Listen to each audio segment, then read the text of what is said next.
This is the Art Marketing Minute with Eric Rhoads, author of the Amazon best-selling book, Make More Money Selling Your Art. In the Marketing Minute, we answer your questions to help your art career. Brought to you by artmarketing.com, the place to go to learn more about marketing.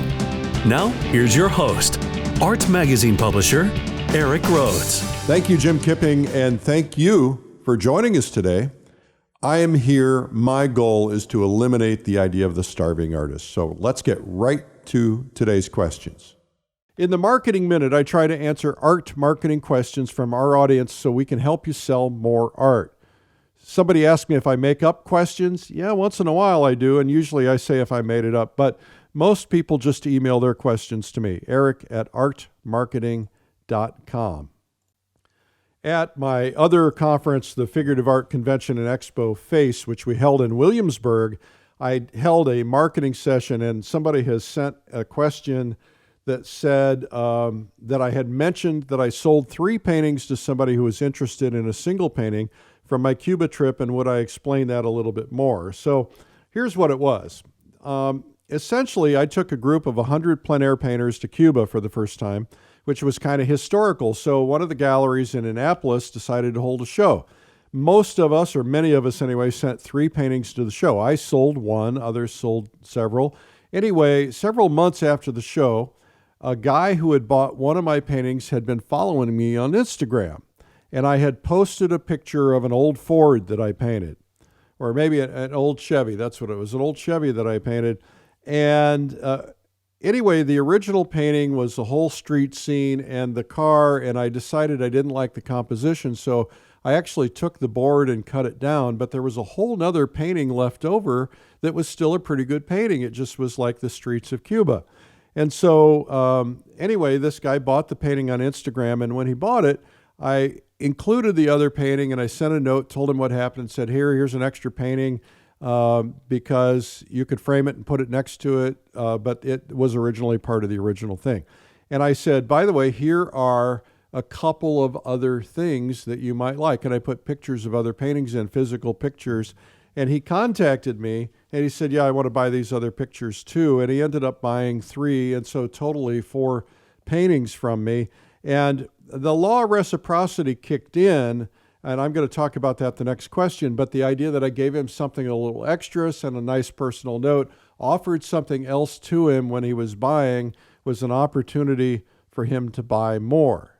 So I think that's a good time. One of the best times to sell a painting is when a painting has just been sold. We get dopamine in our system. When we get out our credit card, we feel good. We're buying something. We're inclined to buy more. That's why they have all that stuff at the cash register at Walmart, right? All that extra stuff that's impulse.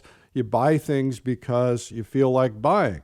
McDonald's will say, do you want fries with that? The reason they do that is because you're already buying something. If they can get a little bit more money out of you, they will. So it's a chance to leverage a purchase into another purchase before they go. So let me show you a couple of examples. For instance, you could say, hey, thanks for buying this. Before I ring it up, let me show a couple other paintings to you that I think you might like. Or I have a couple other paintings that I intended to really be hung together in a kind of a series, and I thought I'd show them to you. Let's go over here and look. They might just grab one of them or a couple of them and buy something more, since they already have got themselves in the mindset of buying. And sometimes you could say, well, since you bought this, I'll give you a little discount. I don't like just discounting, but sometimes if there's a reason, you just bought a $2,000 painting, I'm going to give you a little discount on this other $2,000 painting because you just bought it. I think that makes sense. Anyway, hope that helps. The next question is from Marilyn in Albuquerque, New Mexico, which I love. Marilyn says, can you explain the law of reciprocity? I mention it in my book, and she wants to know how I do it to sell art. Well, that law of reciprocity just kind of is explained in that last story where I sent a little extra piece of the painting.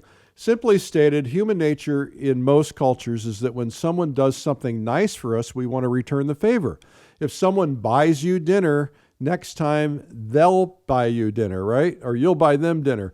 And if somebody gives you a gift, you want to give them a gift in return. In sales and marketing, it can really work well for you. So research indicates that no matter the size of the gift, if you give something, people want to do something in return, and sometimes that will result in a sale that might be expensive. I have a friend that owns a gallery, a little artist-owned gallery, and when somebody comes in, they have this rack there, and the rack has all these note cards of her paintings, and they're like $5.95 each. They're not expensive. And when they walk in and she notes that there seemed to be somebody who could be a potential buyer, she'll say, "Hey, thanks for coming into the gallery. I'd love for you to pick a couple of note cards and take them home with you, because it's good for me. You know, people will see your notes on my paintings and it spreads the word." And they're going to see that it's a $5.95 card and they're getting a couple of them, and she just picked a couple out of the rack. Well, people feel good about that. The reality is she does them on her printer. It doesn't cost her much to make them, and it's a really good entry point. So now they're feeling like they need to do something in return, so they're going to try a little harder subconsciously to maybe pick out something to buy because they want to return the favor. So they don't necessarily know they're doing it. Now, you can use that small concept gift in many situations to warm hearts and draw people closer to you. Sometimes it's just a matter of a little piece of candy or handing somebody a bottle of water. The little things like that make them feel obligated and feel like they want to return the favor.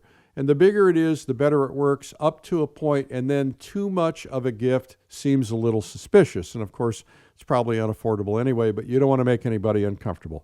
Anyway, that's the law of reciprocity. You can study that. There's so much information in marketing books around the world about the law of reciprocity, and it's reciprocal.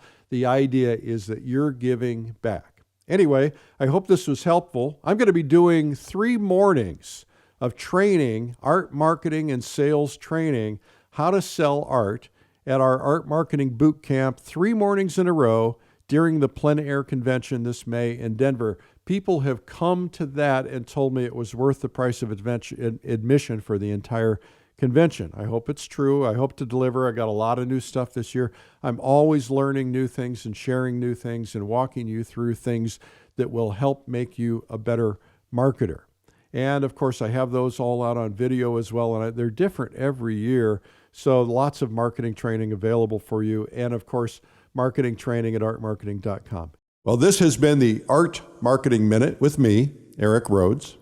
My goal in life is to eliminate the idea of the starving artist and to help your dreams actually come true. So if you want to submit questions, simply email eric@artmarketing.com. And to learn more about marketing ideas, you can visit artmarketing.com. Thanks for listening.